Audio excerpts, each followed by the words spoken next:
When I was 5 years old, my family moved to Japan. Immediately after arriving there, I turned 6, and I was raised in the Japanese public school system. Around the people, around the culture, around the entertainment and the TV and the video games. I really enjoyed it. At first, anyway. Once I reached junior high, things changed. Strict wasn't really even the right word for it. There were teachers that were borderline abusive.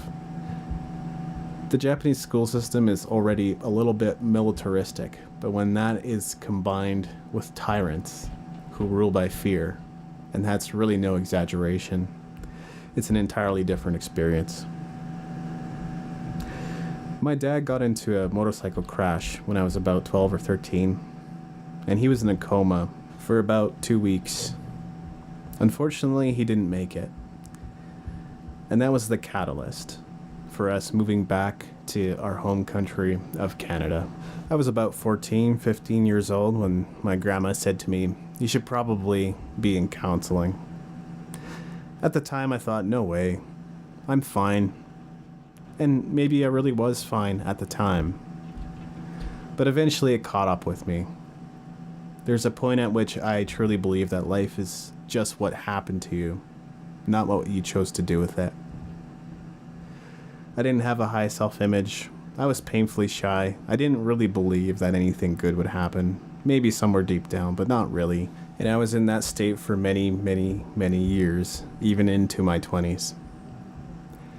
When I was 17 years old and finishing up high school, I started learning the guitar.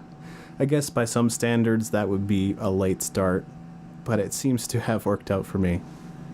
I knew that I wanted to start a band, and my best friend Adam played the drums, so we started jamming together and worked with various bass players, but nothing really solidified beyond the two of us. Eventually we found Mike and we formed a band called Lightly Toasted Touche. I think we hoped to use that as a launching pad to find the other bandmates. Really what we had was a rhythm section, a guitarist, a bass player, and a drummer. None of us were vocalists. The band eventually came out with an EP, and that was a lot of fun to make. I was pretty ecstatic that we'd finally recorded something and done something with it. Music really started to mean a lot to me. Shortly after the release of our EP, we thought we had found our lead singer. Unfortunately, things really didn't work out there either. We were invited to play at one of the summer camps that I often went to around that time, almost on a yearly basis. And we got into a bit of an argument before going on stage, so we never played. That was the end of that band. I think I still had hopes for what could be done with music, but my heart was broken. It wasn't my first band, but it was really kind of my first official band. It was the first one that lasted as long as it did, and we had a website, we had an EP. We even had a little bit of a reputation or a rapport. And I thought that if anything, we'd continue to grow, and we'd continue to learn, and we would continue to become better than we already were.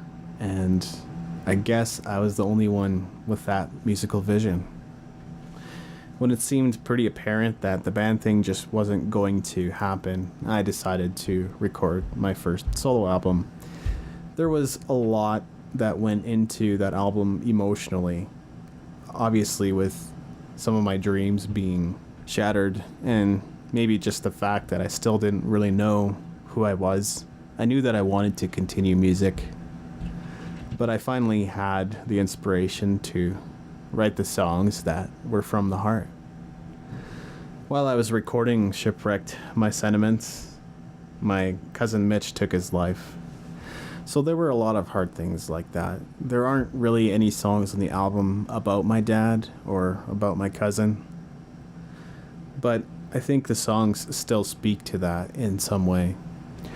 My solo career was something I wanted to do in the interim, but I was attracted to the idea of recording something new every single year, something that would chronicle my journey and show my growth as a musician.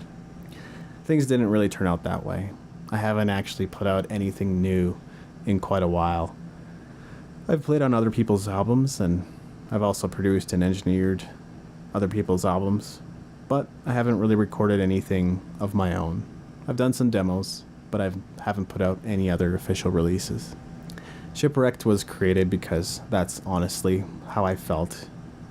A lot of things didn't go the way I'd hoped they would, and a lot of things fell apart.